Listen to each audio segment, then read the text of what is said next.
is a view of the light, a fire burning through the night. Oh, we rise, we shine, we take the fight. Oh, a view of the light.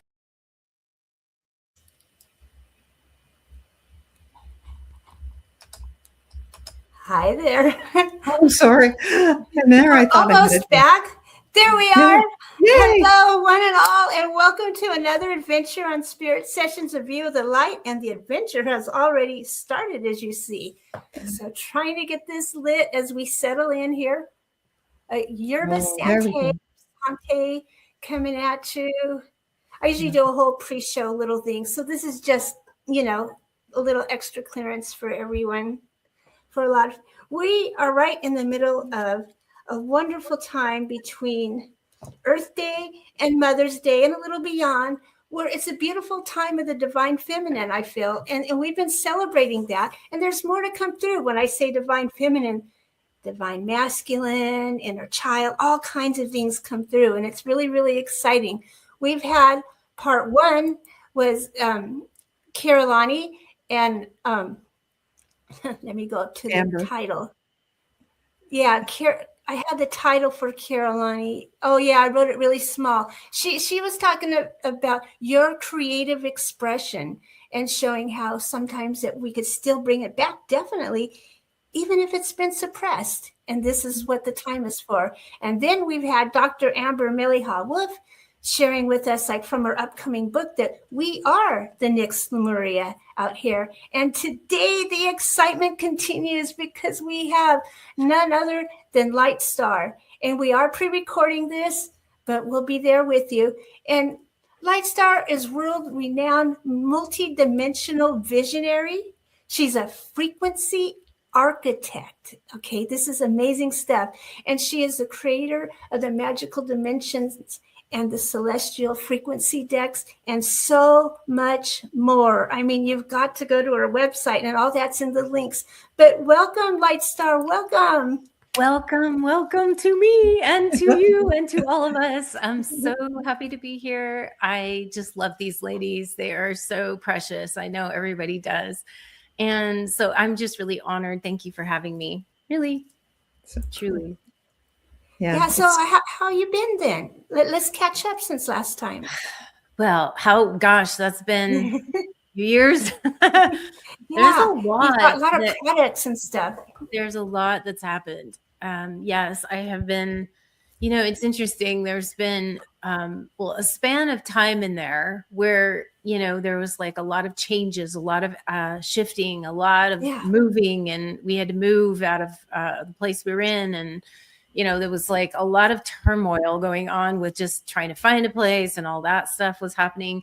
And then we got into this really, really awesome place that we've been in for the last probably 4 years. And it was supposed to be just temporary, but that sort of helped me to settle in. And I always create because I can't not create. It's part of who I am. So, I am a creator being, and I feel like creation is one of my things. So I've been creating, but for the last year, I would say, there's been a shift in my signal, and there's something that changed a lot for me, where I did a video it was probably a while ago now, but I kind of went into what we call the cocoon phase, right? Going into the cocoon because I was like reevaluating a lot of my life, a lot of what I'm doing, a lot of what I'm putting out, a lot of how I was putting things out. So there was a lot of shifts and changes that are still in place. Like it's still happening for me. But I've kind of moved through some of it to see, what I needed to release, what I needed to let go of, what I need to embrace, and then looking at where I'm going in the, near distant future, whatever. And I think I find this is something that it's not just me going through this, that I find this is happening to a lot of people right now. But that's kind of what I've been going through for this last year. And it's been revealing and all sorts of things. You know, I'm also going through, now you guys are probably more into this than I know about because I'm not an astrologer, but some of you guys know about astrology. I'm going through my second Saturn return. So this has been obviously things coming up, like in your next transition, like what are you going to do? And so I'm looking at some things like that. And some of my astrology also was leading into like a lot of change, like a lot of shifting. In addition to the whole, what was Pluto and Aquarius, you know, I am an Aquarius. So for me, Okay. going into my age finally, but yeah, Yes. there's been a lot of changes, a lot of shifts. It's all good. I look at it. It's just that some of it, you know, you have to look at like, what are you doing? What do you want to do? And do you still want to be doing certain things that you're doing? You know? Yeah. Because not everything can go with us, right? You know what I mean? And yeah, it's like when we go into that caterpillar, you know, you're like reorganizing and everything's changing. So I've been changing some things on my YouTube channel specifically, also like the different kind of signal that I'm putting out. And I have to say too, probably the thing that I'd say the most is that I started to look at like performance, you know, when we have to be on, right? We have to perform for everybody, and like a lot of YouTube channels. And, you know, I found myself in that trap too, where I was like, okay, I got to be on, got to give out all these, you know, all these light language activations for free. And I got to do all this. And then I started to just go, it's exhausting, you know, and that much of it. You know, so I wanted to hone in on the times that I'm really like wanting to do that and put out a special type of message. So my last few videos, besides interview videos that I put out, are that it's more about the message. It's more about and I even said at some level, I'm like I'm not the face, I'm the frequency now, you know, and that's I'm still on here as a face, but I'm not like it was like that, you know?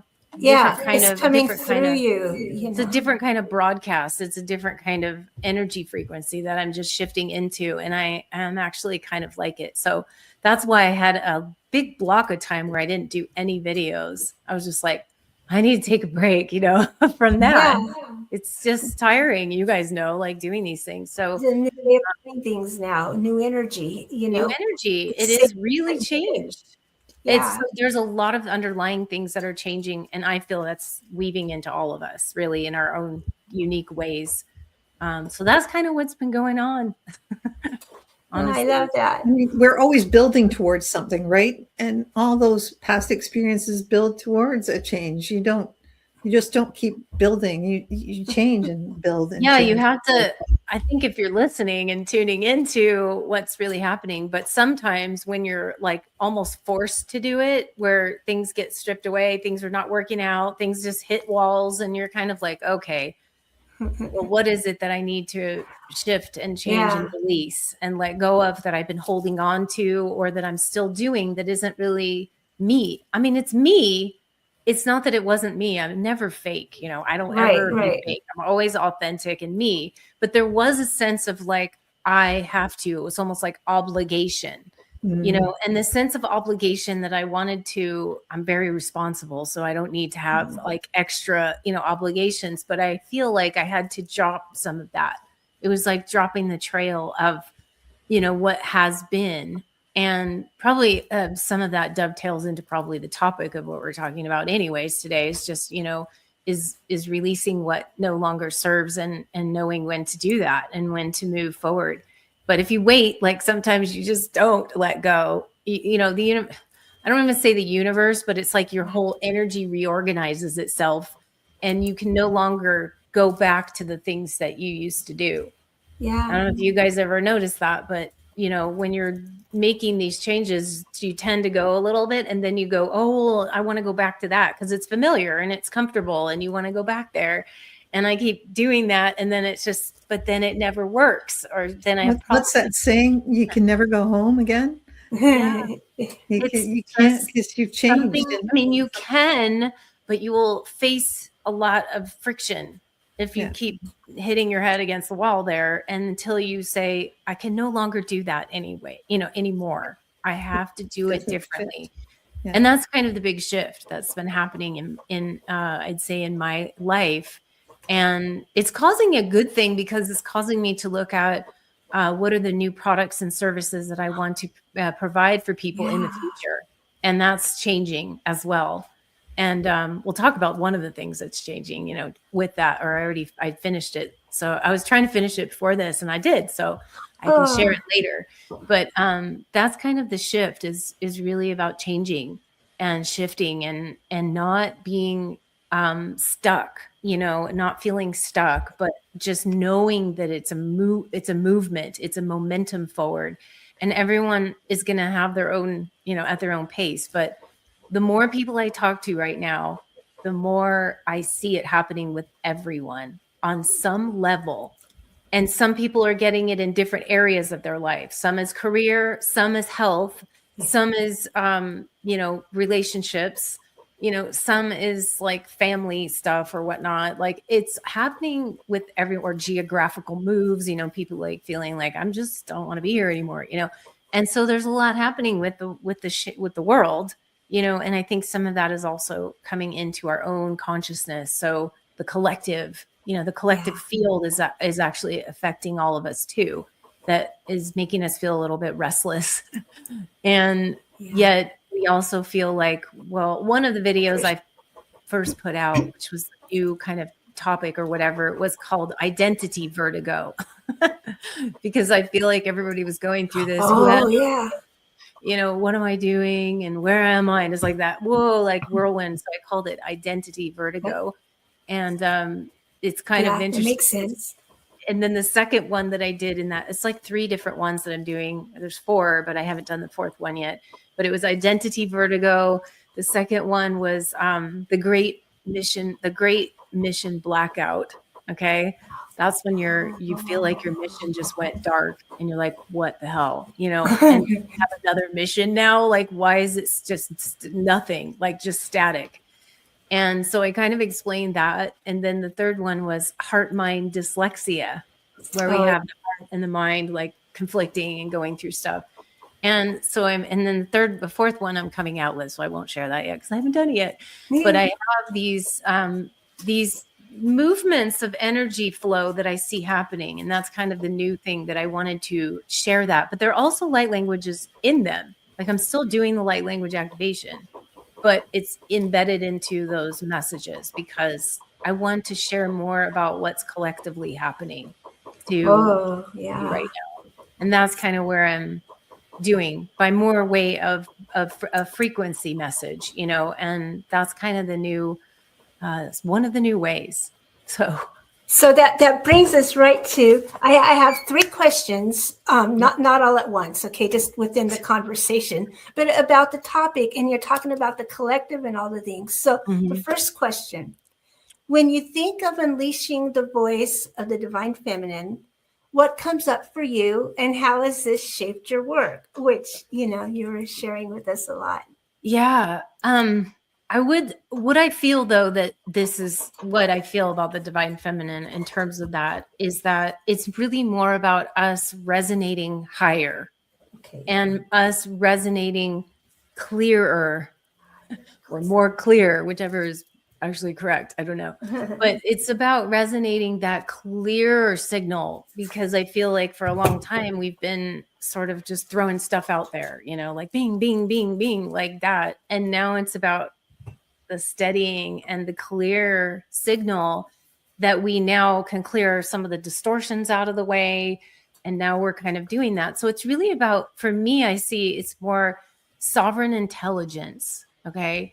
It's kind of like we're reclaiming that sovereign intelligence that we already have within us. And I feel like I could say things about divine feminine as specifically in that it's kind of like I see it as the universal translator, you know, the energy that's the universal translator. And I do feel like it's about really the high frequency precision. It's not necessarily really about, I feel, you know, goddess, priestess, all of that anymore. Like in my view, I have a slightly different view on this whole thing. Okay. But I want to share it because Yeah. It's something that I feel is important, and I feel that we sometimes lose sight of it. Okay. Because when we get down here in our human physical bodies, right, we're here now, and now we're getting into labeling and archetyping, right? But when we are in a soul form, when we're in our soul wisp, I call it a wisp Oh, I love sometimes. that. Your soul wisp. Okay. When you're in that space and that type of energy, there is wholeness. Okay. There's a sense of wholeness. We don't label divine feminine, divine masculine. We only do that when we get down here. Right. And we start to, and part of that is necessary because we need to like get our bearings and like understand it. And so I feel like some of it is that it's almost like, labeling labeling the soul or whatever, or labeling it as feminine or masculine in any way, shape, or form is kind of like painting a rainbow with only two colors. Okay. Think of that. Yeah. It's like two colors. That's it. Really? There's a whole spectrum of the rainbow. So why are we like limiting it, in other words? And so I feel like there's an energy that's, there is something to be said about, the frequencies of the divine feminine and divine and masculine, but it's not a gendered thing at all, and I feel like I think that's like a misnomer or something. So, for me, I've kind of never really separated it. And so throughout my entire work, like all the work I put into, it's got both in it. Right. And I'm both in it. We all have both in it, but it's not really, I don't think, a label. It's more about just, because if you think about it this way, and I was thinking about this the other day too, and I was like, wow, that's true. When you think about the qualities, what most people think about as the divine feminine, let's just say. So the qualities are loving, nurturing, receiving, holding, whatever else you can think of, right? All those words. And you guys, like, are there any others that you would say, just because I'm going to give an analogy here, is there any else that you can say of like qualities of what you think the divine feminine is? Well, I think like she defends like her children and gathers. Gathering, defensive. Okay. Or defending, Healing. Protecting, well, shielding. Okay. So now take all those qualities and apply them to divine masculine. Yeah. It's the same. Yeah. That it's the same because we see men that also have those qualities. Right. So it's not a divine masculine or a divine feminine thing. It's just in my own download that I was getting. It was like, it's all the same. We're just naming it that way. But even for us saying we have divine masculine and feminine within us, I mean, yes, we do have that, but it's not separate. It's not a separate thing. And so, that's where I feel like when we get into the archetypes and those are helpful to understand them or to understand them, trying to change that word from understand to understand. Yeah, I like that. Yeah. But when we understand that, then we can see it from a different perspective, a different vantage point.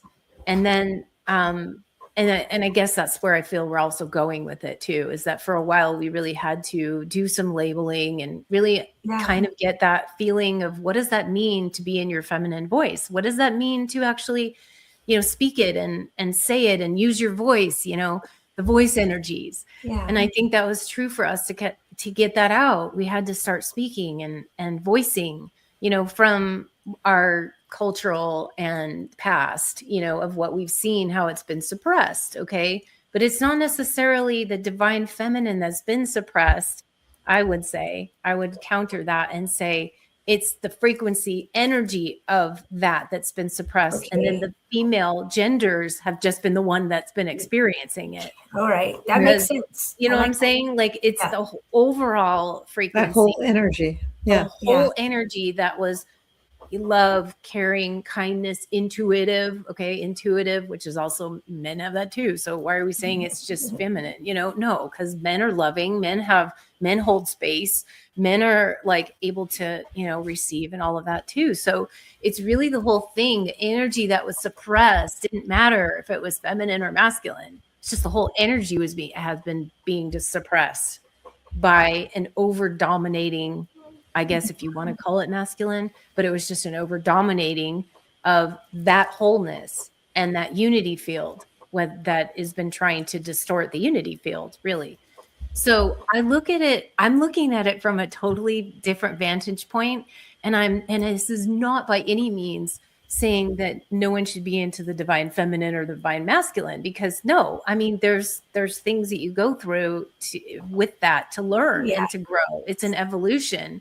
Yeah. I'm just feeling like my evolution with it is seeing it more whole, like seeing it as the higher soul wisp frequency that we're just now embodying and embracing. Does that make I sense? love that. No, I do. I love this. Yeah. And it does bring us to our next question, because what we're saying is it's transforming, it's moving, it's coming back to the oneness, instead of, the labels were fine for a time, For the so time we that could needed see and them. understand and stuff. Yeah. And now we're moving on. So the second question then, what's awakening and the divine feminine in 2026? So I think we're already getting that. Yeah, we're moving into that. And I do, that's where I feel it's evolving. But I also feel we're moving out of it's like we're moving out of the end of what I said, the gendered spirituality. Okay. The gendered spirituality. It's no longer really about gender. It's no longer about that. It's really moving into more functional architecture than it is anything else. And I mean, if you have to look at divine masculine and divine feminine in a way, like as a visual, if you take like a octahedron, you know what an octahedron looks like, the geometry shape of an octahedron, and then say that's the divine masculine, let's just say, if you want a visual. And then the interior is the divine feminine, that provides the glow. So the exterior is providing structure, the interior is providing the glow, but they're not separate things. They're cohesively the same, and one can't function without the other. And so I feel like that's another, analogy where we're going into this new kind of way. So I'd say we're really more, this is what I think, is that we're awakening.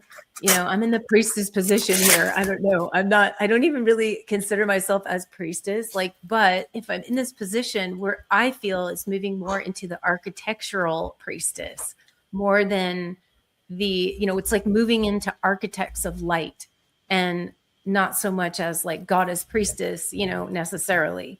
That's just where I feel it's going.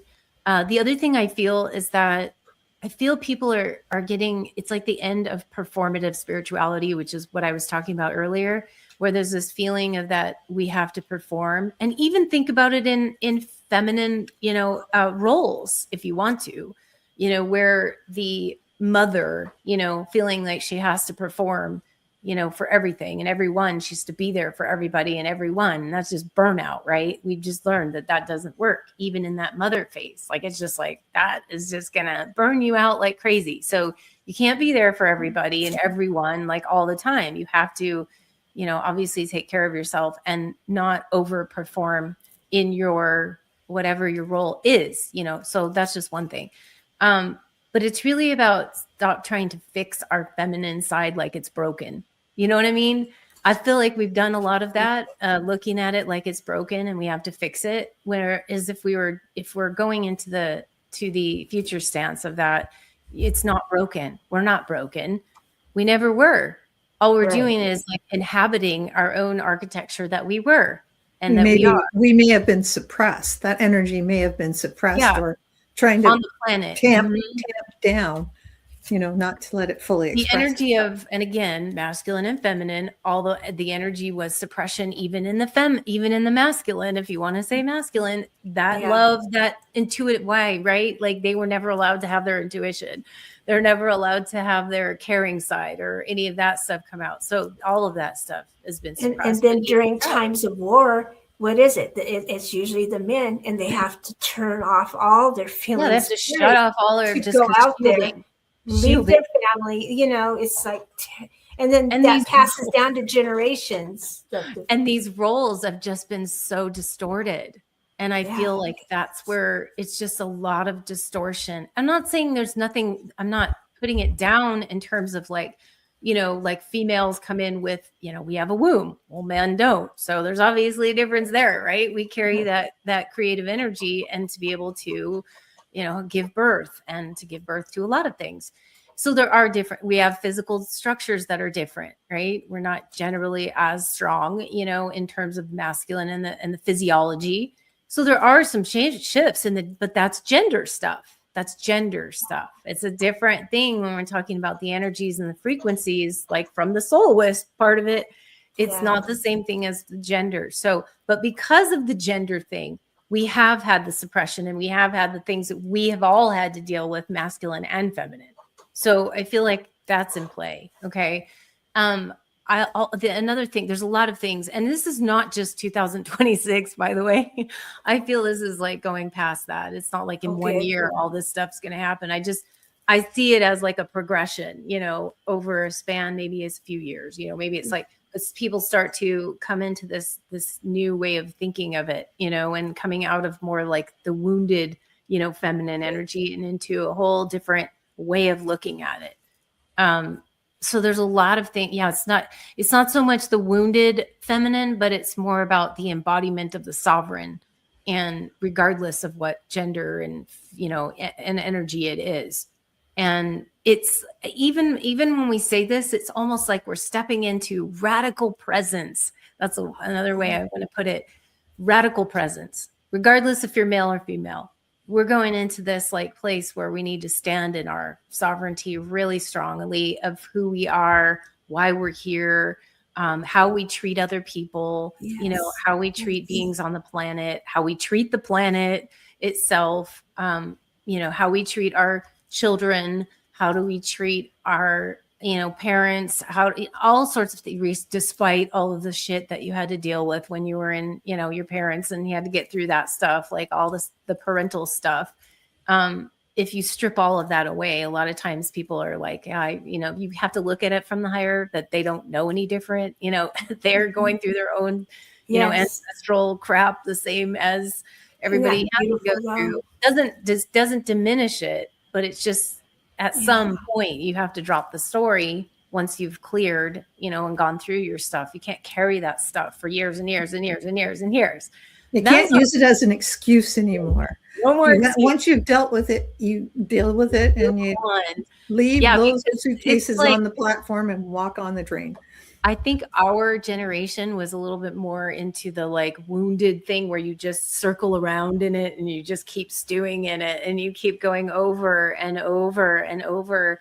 And, it's like you're going to a therapist and it's like going there for 10 years. And then you come out and like, did you get anywhere by talking about it for 10 years? No. Okay. Sometimes it just requires you to drop the story, completely. Yes. And this is with all of this stuff that we're talking about, it's so crucial. That is like one of the most important things, I think, with just healing in general is, regardless if it's healing wounds from whatever, it's just about, you have to deal with it. Don't ignore it, go through the process, but then drop the story afterwards, because it will just echo throughout everything and everyone that you come in contact with, and your whole life ends up being that. So that really, really, really does take us to the next question I had when you're thinking about, as we're going about and we're embodying this new way, because I think at some levels we could all feel it, and it's up to how much permission we give ourselves to play in this new energy and discover what it means within us. But what is one or two practices or perspectives that you recommend to help people embody their voice of the feminine, or to embody our next movement is probably what I really mean. Well, I will say, if you are looking at it as though you're in the stage of wanting to embody the voice of the feminine, let's just say if you are in that state, because there's a lot of people that are, so like I said, I'm not negating it, but if you're in that state and you're wanting to do that, I will say one thing is activating literally the voice, okay? Because the voice was the part that a lot of suppression. I mean, we would say probably 85 to 95% or 90% of women, gendered women, physically have felt that suppression in our voice, either by shut down or, haven't spoken up or being assertive. So I feel that is something to look at. And how I would say one way to do that is get some crystal bowls. Okay. Get some crystal bowls and you just sit in a place, whatever, and it doesn't matter. Just sit wherever you can and play your crystal bowl. And then I want you to belt out your tone with the crystal bowl. So you're toning along with the crystal bowl. Doesn't matter how you sound. Actually, it will help you if you want to, to get into tune with the crystal bowl. It actually helps to tune your voice. But what it does is it activates the throat chakra in a way that isn't speaking yet. You're just toning, but it will activate the throat chakra voice to start to come alive again, because it maybe had been dormant for a long time. This happened to me. I will share this as my own personal thing, because I had been very quiet as a child and also into my later years. And I had not activated that voice. I mean, yes, I was speaking, doing things, but I had not really activated the voice like I am now. And I did it initially because I was doing some toning, like for my light language activations, but I also noticed that it was activating my voice. And actually, even when I started doing it, I felt my voice kind of like choking up, like I had to stop for a while because it felt like it was, oh my God, it was bringing up some stuff. So it may do that if you've had suppression, if you've had any kind of throat, concern, those things will kind of come up when you do that.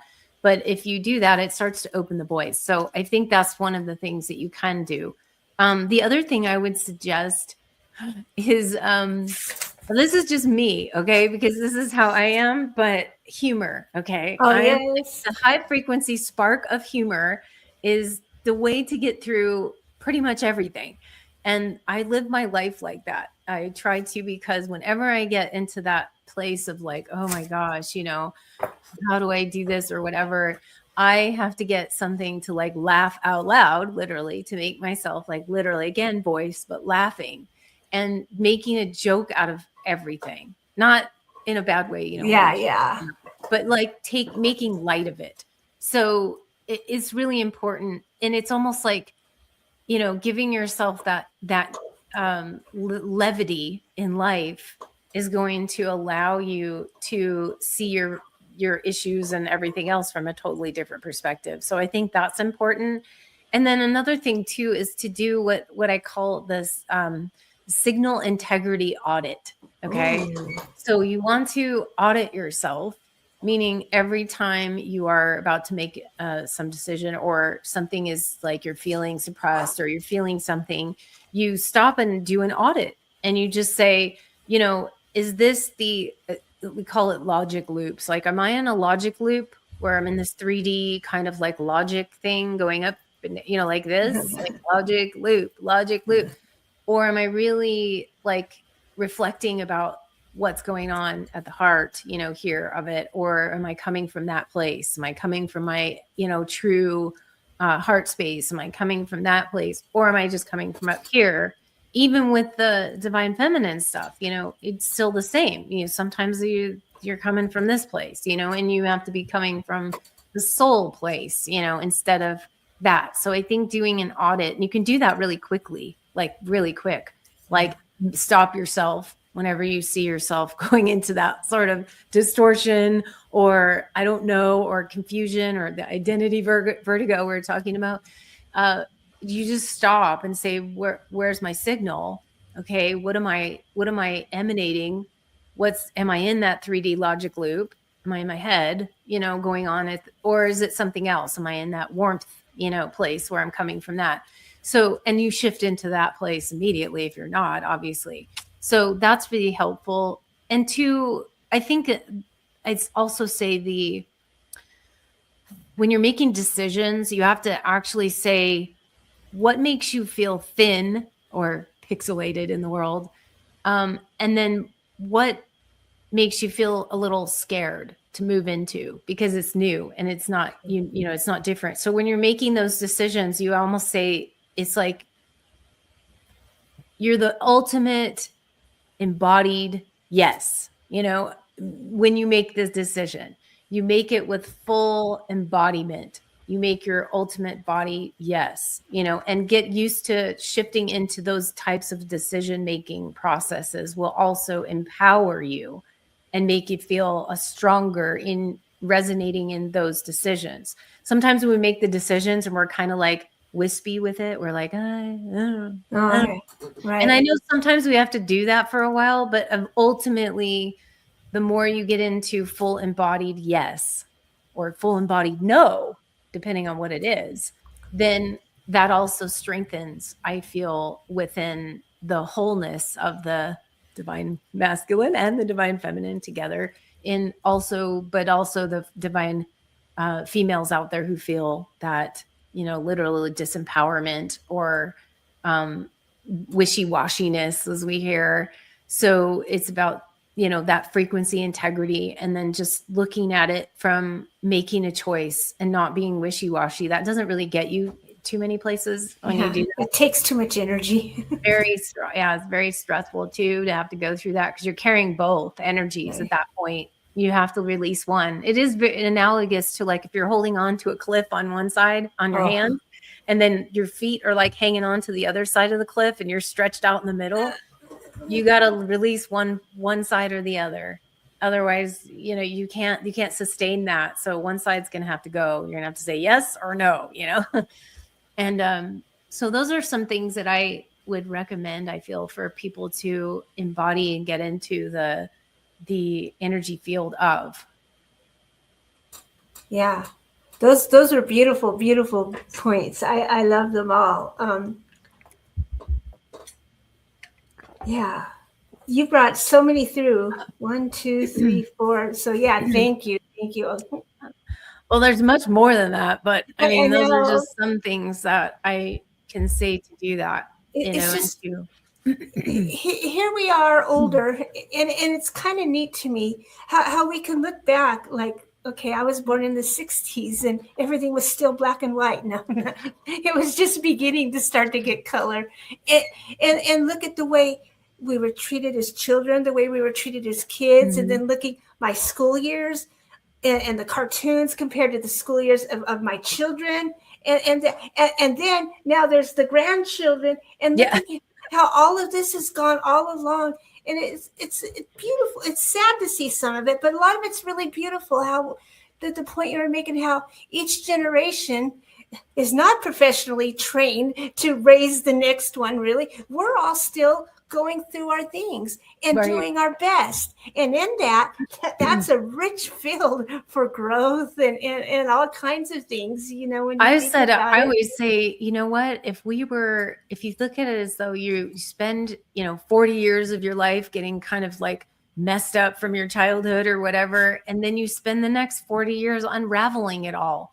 I don't feel that we should be doing that anymore. Like, that's another thing. If in the second question, like we need to be changing that, shift that, because it's like gotten us to be, we live most of our life and we didn't even really live a life. It's like all in retrospect, right? Exactly.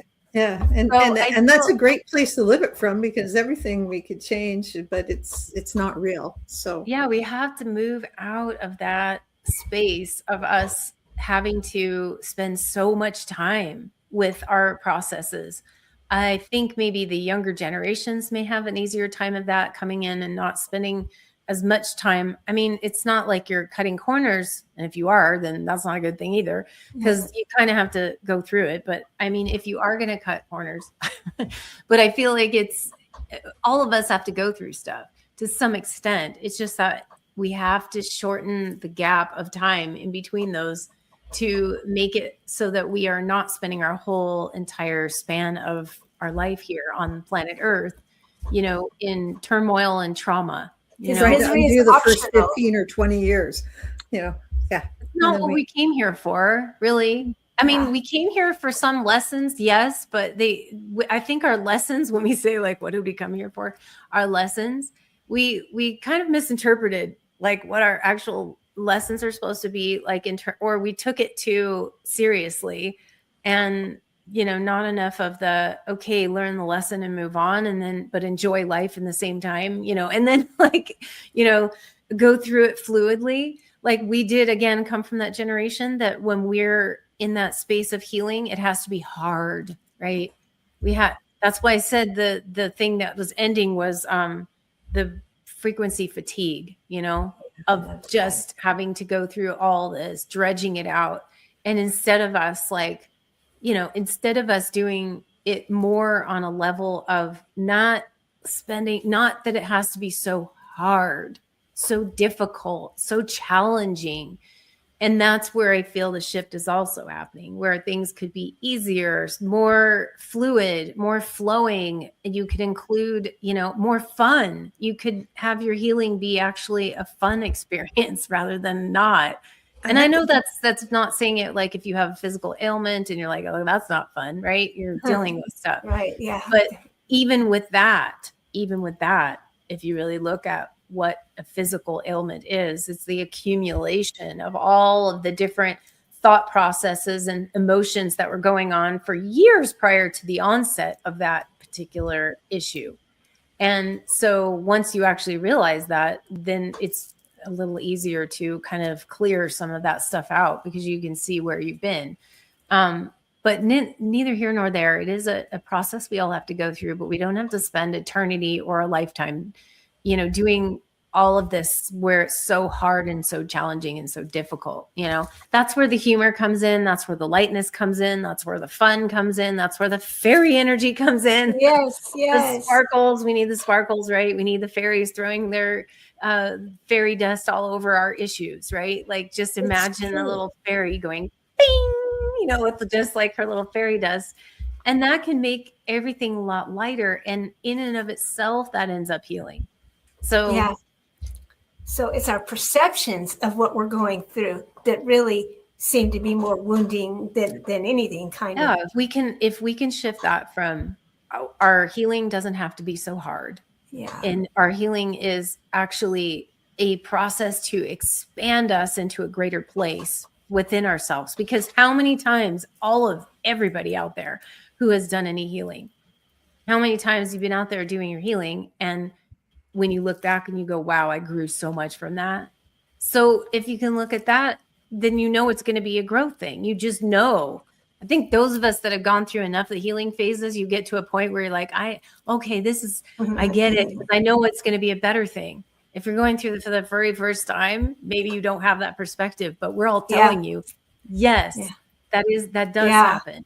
When you go through healing and then you look back and go, wow, I just grew so much. I just changed so much. So just know if you're going through something for the very first time on this planet, you're going to grow immensely from that.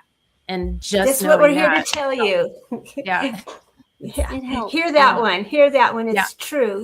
All that resistance that we put into things. What a waste of energy. There's so much more fun to be had. I know, right? Yeah. We have to lighten it up somehow. So tell us what you're going to be doing. What's your new projects on and what's going on? So I am going to, I think I'm going to be doing a lot of different things, but I'm not entirely, I know I'm coming out with some new types of sessions that are going to be something different than what I've been doing. They may or may not be like one-on-one type of sessions, but they are going to be more precise, like quicker type of transmission reports where I will tune into people's biofields and even into Akashic record stuff and like all different things. But it's going to be like, so it'll be easier for people just to have it. And, but I feel I'm also going, so those are some of the new sessions, and then product wise, I don't know, I might create, I'm not sure if I'm going to do more of these or not, but I did just finish my one children's book. That's my, so this is, I have it right here. I'm going to show you. I know it's hard to see it on here. I'll put it up full there. Okay. Look at that. It's backwards because of, the. Oh no, you're right. I see it right. It says Moonstar. It's backwards on my end, but Moonstars. This is called Moonstars Crystal Insight, and it's trusting your inner magic. Okay. Oh, how exciting. So this is like now I have it in a tangible form, but I also have it in a digital bundle where you get, and it's a full cinematic digital bundle where I created a whole video MP4 file of it and it's narrated by me, and it's also got animated. Like I made it animated. Oh, So cool. it's the storybook. And so it is a Awesome. children's storybook. I'll show you some of the pages if this will let me, but they're like, you know, it's full color, obviously. And Yeah, these beautiful. pages, and it's all okay. So there's Moonstar. I remember her. Yeah. Yeah, she was the original. This is my original image of Moonstar, which I have in the digital bundle. It'll come with the original image of Moonstar, and then with the digital version. And it also comes with a PDF file as well. So it's a digital pack. That's the digital bundle. But she started it all. And so there's it's the story of her. There's a lot of interesting things that happen in here, but it is a message of intuition, of trusting your intuition. That's kind of what the goal was in the book, was just to help. It's actually for children, obviously, but it's for adults too, because the story is a powerful message. And so we see what she goes through, you know, in the story of her. And she has her trusty Night Shadow, who is her Black Panther. That's Night Shadow, and he's in pretty much everything too. So this is the new thing that I did. It took me a long time to create this, to be honest. It was a lot of work. And I didn't think it would be, because it's a storybook. But that's something I wanted. The reason why I did this is because I wanted to have something for the new generation, you know, coming in, that just was more like, not like Jack ran over the hill or something. And I wanted it to have like a spiritual message. And it does. It's a powerful message in here to help the little ones and the inner child within all of us to trust your intuition. And that's what the whole like story is about. And trust we call it trust the tingle in your wings. That's kind of the thing about it that helps. So like she goes through this process of like the dark, great forgetting that comes in, the shadows come in, and her wings tingle whenever she gets energy, and then she remembers, and then she goes through this process, and Night Shadow helps her to remember that. And it's just a really great story. So that's awesome. But I might do some more of that. I'm not sure. And that'll help the little ones who are sparking and feeling, and nobody around them kind of quite cued into it or recognize it. And they're going to see this like, right there, this is what it is. And I know I know I created this because I also had a story that I remembered when I was very young, and it was about a soul. I don't even remember the book name, but it was about a soul, and I was fascinated with that. So for me, I also feel like, because I was fascinated with that, and I remember how much it meant to me, it was like almost the first spark of my intuition, my own like journey with the soul and the spiritual interest. So that's why I felt like I was kind of inspired to do that. And I wanted to have just any child or any parent, that would love to have this, and it's a great keepsake, and it's a great gift, too, because it's like, comes in tangible form also, as well as the digital, which the cinematic version is great with the video. But all of that took me a while. So, but I just finished it. So it is available on my website. And then I'll be doing some more different types of products. Like I have, different, I don't know if I'm going to be doing more bundles, but like I have a ton already of like digital downloads, that people can purchase from all different kinds of things that can help them with various things. And also some music, that I'm also going to be creating probably some different kinds of music and activation and toning and all of that. And I have obviously some new types of videos that are going to be coming out with my YouTube stuff as well. YouTube channel, and the new things I'll be doing. And I know there's things coming too that I'm not even mentioning because I haven't even delved into them yet. Different kinds of art as well that I'm gonna. I haven't done as much art this lately because I know I will have a third Oracle deck eventually. I mean, that is in the process. It's just I haven't worked on it for a while. I actually have a lot of the cards done, but I have still a lot more to go. And then if I have to go through Schiffer Publishing, so it'll probably take them like a year before it even comes out, even when I am done. So that's chipping away at it. And So yeah, I have a lot of things on the plate, a lot of shifting and changing things that I'll be putting out differently. And but Are you for the sticking moment, close to home, or are you going on the out on the field? pardon? Do you stick close to home, or do you do Oh, workshops out in the field? mostly here, mostly online. At the moment, I am not doing. I don't really have like workshops or anything like that.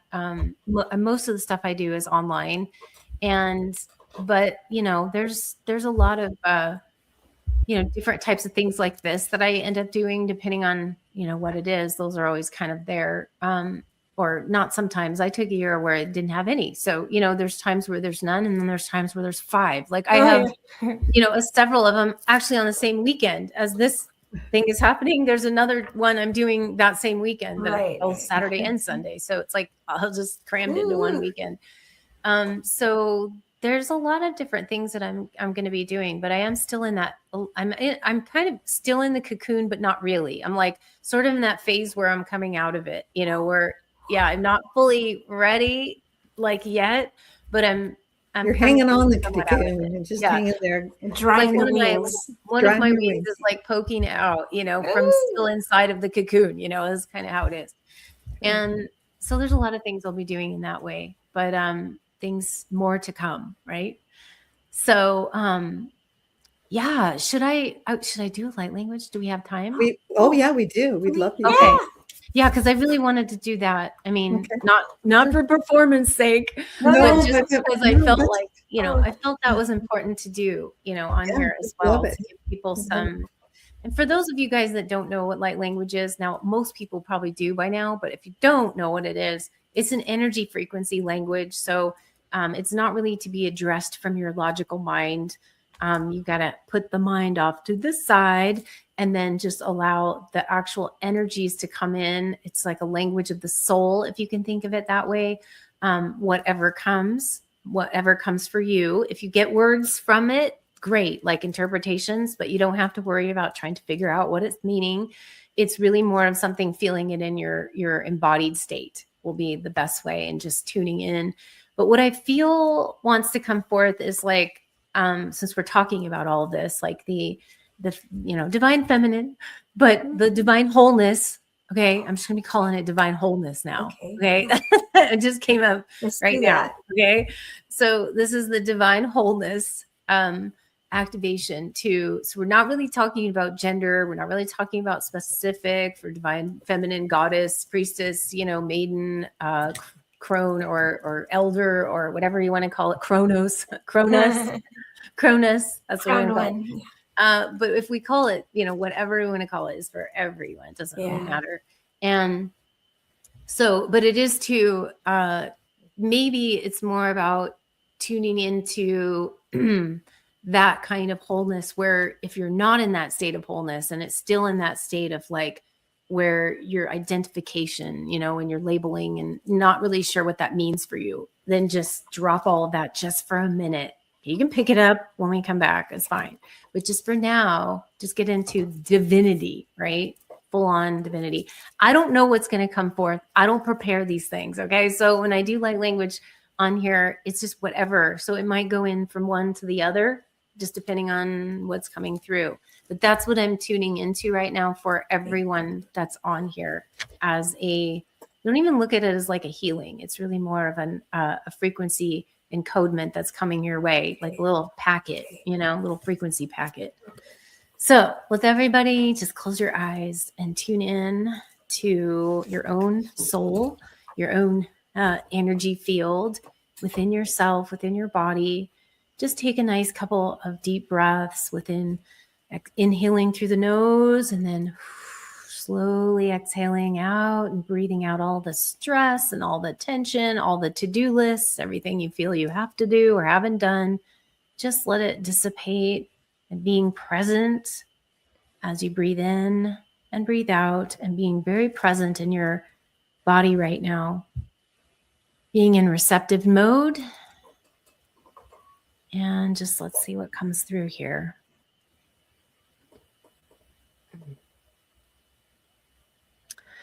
Ana Tishara Elum Kai Vira Solumen Kai Tiara Solkai, Mkaya Noshara Shantayas, Umla, Dirasun Hanir, Sharia Emlai Kenai, Tiara Sol Hal Kai Shananayas, Veshuves Vel Luma Lai, Lumanasa Tiara, Kolum Kale, Shalalandira, Sundaromara Unchali, Sorakai Vira, Eshtakai, Kailem. Duroshondare kele, sandere mekela, kuroshondar marquis, variandare heshtirarandare kerian sara. Urumarakai ush, uturumakai is tariarenitire, urondarki stariarindi, ukuvrande isatani, disakurukutish, tariorumagaris, urujindari oroko rondare kera, Husa hita uromakarish arenteri itisur or artir et ekarnaras surashut uromakayuroma iturvaki divsondara maeshe to kurum usainde etir narate kur urunchais sidara noru kurumbagari shandarayarandas urvarateres urutares Arkadishon misariti urubuku an es uruku esti ruku sharira etanta santa saratensa saratoso toroshondo kur unshai dise senatarsat aratan arakon arishur nateri asan wai kai na wine chara mai wandi wanoduru mai wine chi sun urun kai in suya shingoya ko unkoyan tami wai Winshiwa Darin so umwa kwayente woko shokoyen him kaiwu ushina ushanda etele kurun dari susundo shoko merasari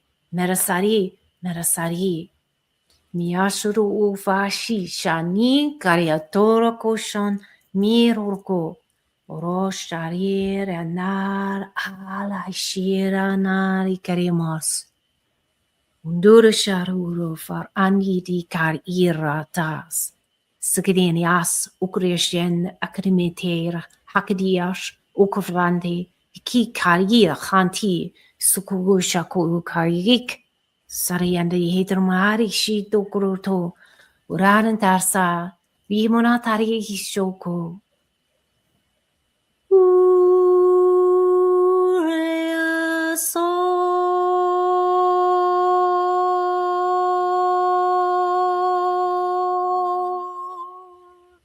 Mea sabendiha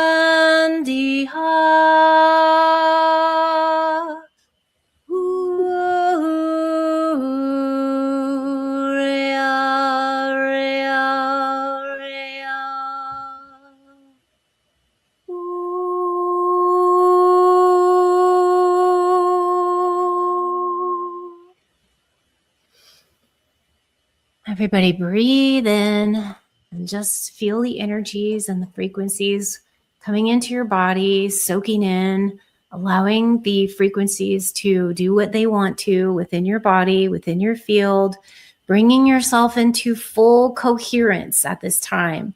Your signal is clear, your signal is clean, you are in coherence. And you can feel that within your body all the way down from your head to your toes, all the way grounded and centered into earth, and also connected to the divine wholeness that you already are, all of you within. That soul spark within you, that creator divine spark within you is whole, complete. And now we breathe into that and just let it be. And so it is. So it is. That was so powerful. That was like a full lattice recalibration for everybody. That's what I felt what came in. Like I was literally, there was a lot of happening there for all of you guys that are going to be, getting this intuitively. Just, what's happening within your own field is going to be different for everybody. But that just was like a full, like I said, it felt like a full lattice recalibration for everybody's lattice. Oh, I love Everyone's that. frequency. And I felt like there was also some restructuring going on with it energetically for everyone as well. Like there was some restructurization of the lattices. That's what I mean when we say lattice. It's almost like you know, an energy field or a force. It could be like a grid for some people. It could look differently, but they're like a lattice. Like you look at a lattice work where it has that, or like Celtic weave, you know, like that kind of energy, but it's around us that allows us to you know, be our architecture, our own architecture, in other words, too. And that's what it was doing. There was like fine tuning the frequencies so that everyone's architecture could be a little more solid, a little more coherent, and fine tuning it. And so that's why there was a lot of different things going on. I didn't really anticipate the toning to come in at the end, but that's apparently, and I don't know how it came across with the microphone. Beautiful. It didn't even fade.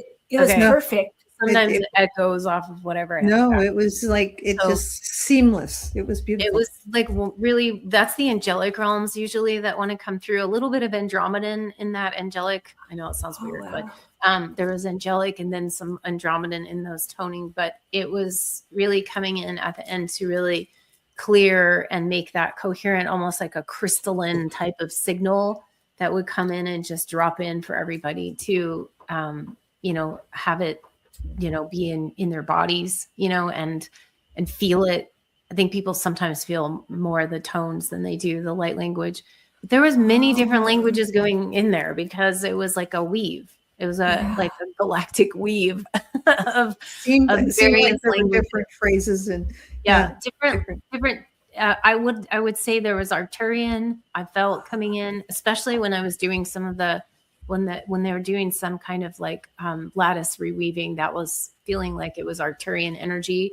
And there was this one energy that came in at the beginning to start it off, which was, I call it this, I call it the Illuvian light language.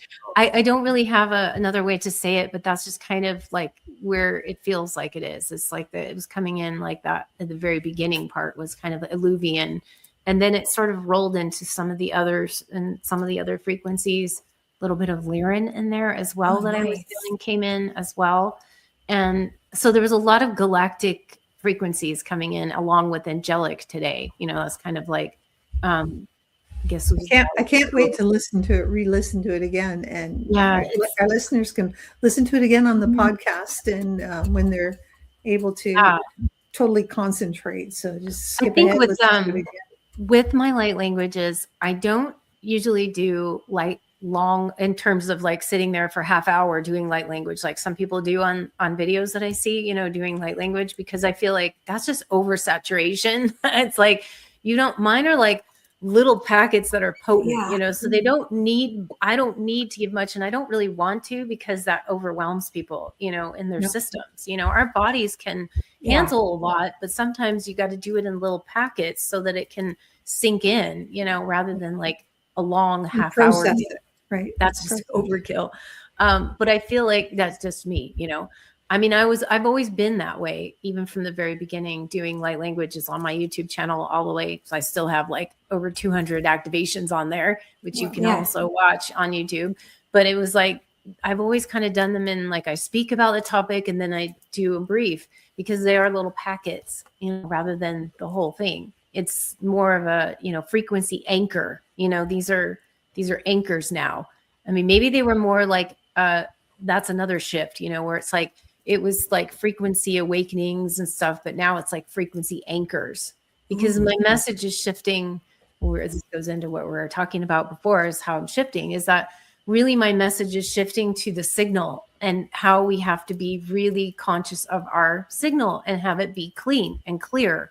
And the more clear and clean we are, the better that we're going to come across to everybody else, as well as to ourselves internally, and to, you know, the state of coherence. That's just what I feel we're walking into in the next, you know, few years to longer, you know, but just really sinking into our own broadcast, That's the biggest message I'd say, for the biggest question, okay? For everyone to ask themselves, what am I broadcasting? Think of yourself as a radio tower, a crystal radio tower. And what are you broadcasting? Are you broadcasting from the 3D perspective, or are you broadcasting from, 5D, 6D, Yeah. 7D, 12D, whatever D, dimension? You have to know, where are you broadcasting from? And if you're broadcasting from 2D, we really need to raise the frequency higher, which is what we were talking about in the beginning. Raise it higher, raise your frequency a lot higher, so that your signal can be cleaner and your broadcast can go out and be heard better, And I'm trying to do this. I'm doing this myself. So this is not like me saying it, but I know that my signal is shifting and it's changing, and I'm noticing how it's changing from what it was to what it is now, and what I, will be putting forth. And so that's kind of my message really overall, since I feel it's vital for us we can see in the world how incoherent it is right now. If you just look at what's going on, or don't look at what's going on. But I mean, I don't watch the news at all, but I don't even watch TV anymore. I actually don't, except if it's a movie that we're watching. I don't watch TV anymore whatsoever. I will watch a few things if I'm catching something on YouTube that I want to learn or, need to know about. But I don't even watch TV anymore. I do tap into the news only for the sake of okay, I need to know what they're projecting and what's the story and what are they putting out. But then I just shut it off just so I know, okay, well, and it's funny because if I stopped watching it altogether, okay, many, many years ago, but there were some things I was still watching, and I'd catch up on the news just to see. Now it's I notice every time I turn it on now, oh my God, it was the same as same story, same freaking narrative that's been projected, and I didn't miss anything. Right? No. So it's just like a loop. It's like a loop, right? It's got it. It's a bunch of loops. Yeah, it's bad news all the time. So there's no difference. So I thought, why even? But I do catch up with it just to see what they're broadcasting, literally, and yet I try to avoid all of that. So I think it's just, that's where we're going though, is broadcast signal and coherence. And then a lot of us are having to do lattice recalibrations, which is why I just felt like that came in, because that's something that we're all doing right now. And you may not call it that, you may not know it's that, but it is, because we have architecture. We have, believe it or not, we have our own internal architectures. Think of the architecture I said before, the dodecahedron, and then that's actually geometric. We are geometry. We are light. We are sound. We are color. We are vibration. We are frequency. We are all of it. So, and where does that come from? That actually gets developed or gets created from the highest dimensions, from God, source, light, divine, whatever you call that yourself. But whatever, that's all gets translated down from all those higher dimensions.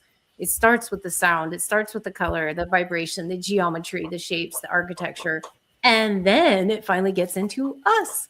We are living architecture. And nobody thinks of it that way, but we are. We're like our own little pillars, and everyone's is unique and different. So that's why we're fine-tuning that right now. It's dialing each one of us as a pillar, and what are your own unique architecture or light codes. You can say it that way. What little light codes are running in, Teresa and Rhonda and myself, and then all of you. Y'all have different light codes running. So that means that makes you unique. It makes us all, we're all whole, right? We're all the same in terms of unifying our field, that unity field where we come into harmony. That's what we're going back to, really, is that unified field. But in the sense that we all have unique codes, we all have different codes, we all have different things that we offer to people in this world. That's why we have the variety.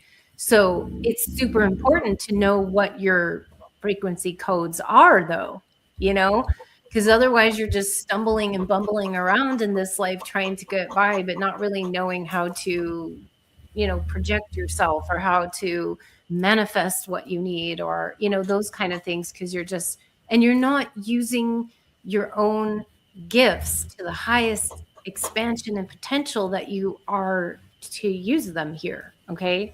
We talked about lessons, right? But we also have gifts here, Yeah. and Yeah. they're unique. And if you're not tapped into them, you're not utilizing them, that's a problem, right? So that's one of my sessions, is my starseed alignment sessions, my Ooh, 3 yeah. phase. Well, I have a intradimensional starseed alignment sessions. They are 3 phases, and the first phase is really a giant download of all of your soul origins from galactic, angelic, and elemental, like Ooh, where you came exciting. from, what you're doing in those roles, what you have, your mission and your purpose. We cover that. I do go into past lives as well. And, I will tap into what you were doing, where you were, and how that relates, and just intuitively what's coming in, so that you can learn more about your codes, right? So you can actually figure out, if, especially people that are lost and not sure what they're supposed to do on this planet, or lost their purpose or mission, or confused about it. So that's kind of my phase 1. And then that's the phase 2 and 3 are all light language. Well, the phase 2 is a light language clearing. I go through all of your chakra systems with light language and with sound, and, just scan and do clearings on that. And then that's more of a clearing. And then the phase 3 is kind of the upgrade. So we go up from there. And so that's kind of my signature sessions, I guess. But I do also have transitional soul recalibration sessions. That is when people are going through transitions and they just want, help with, that can be more of an open-ended type of session. So it's for people just going through Wow.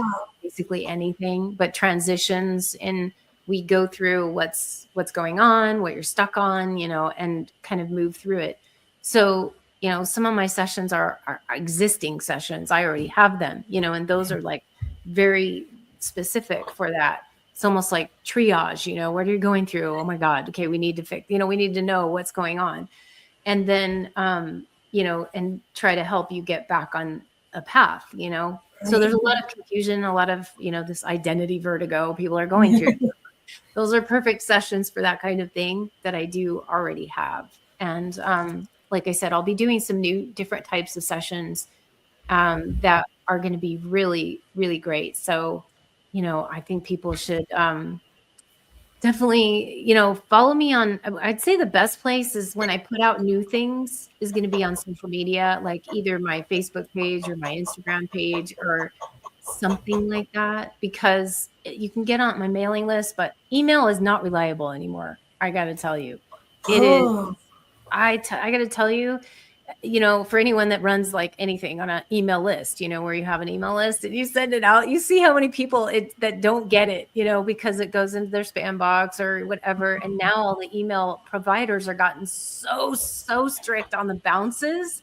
If your email bounces, like maybe they're temporary, it could be a soft bounce, but if it goes like their server's down or something like that and it bounces, it could be a totally valid email, but it goes against your own, like, reputation or whatever of sending.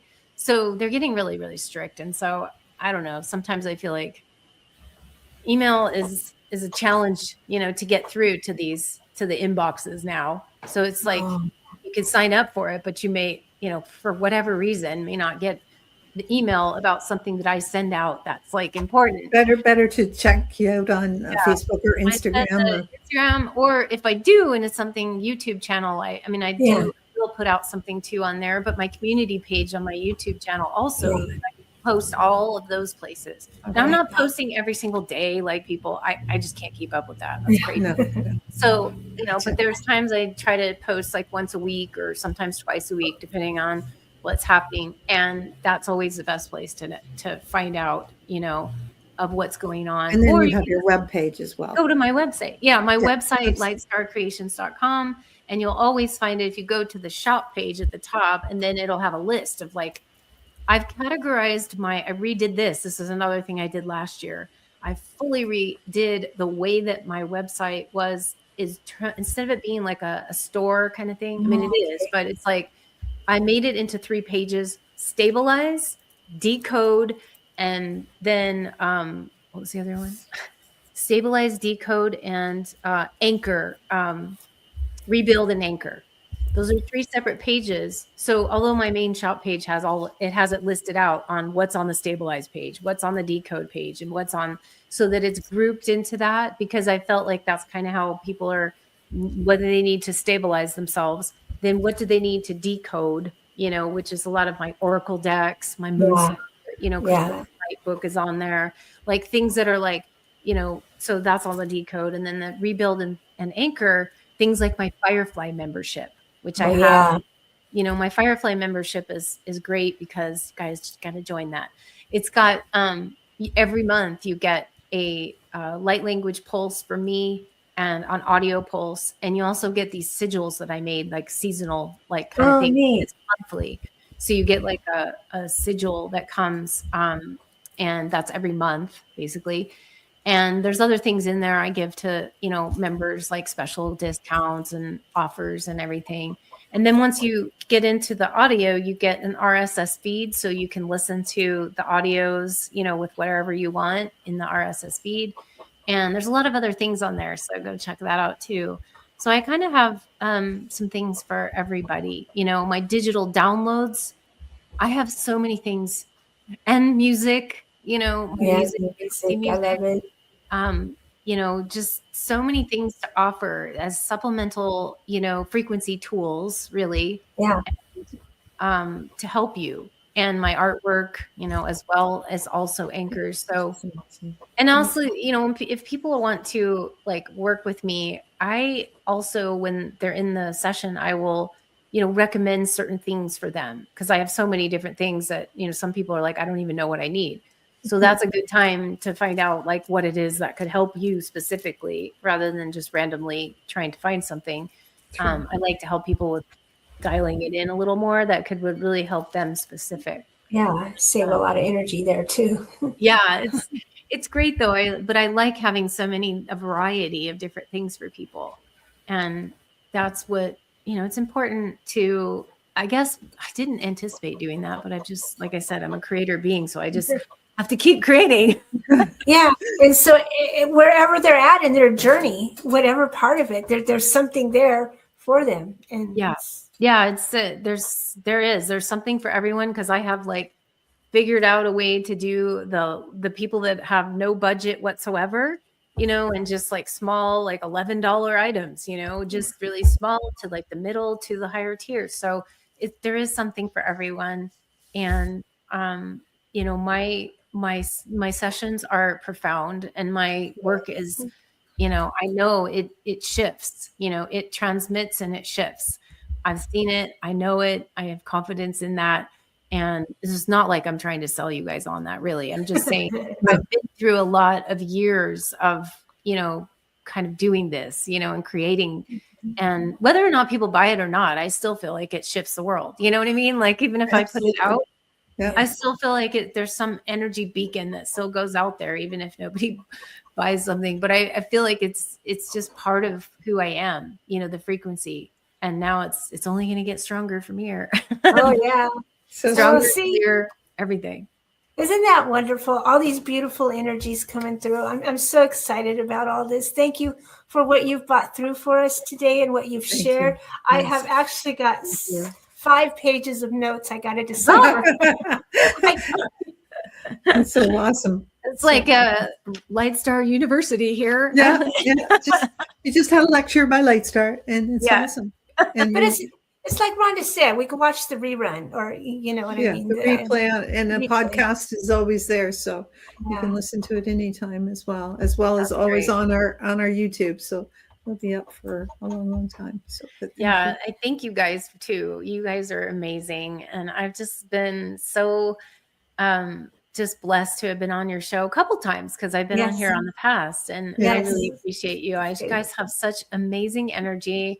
I mean, it's, there's a lot of people that do these kind of things, but I really you guys have the heart, the heart that shows, that you can feel. And I've always appreciated that about all of you. And thank you for your time and energy and effort for all these years of putting on this great content. And I know everyone out there who watches you guys really just appreciates that so much.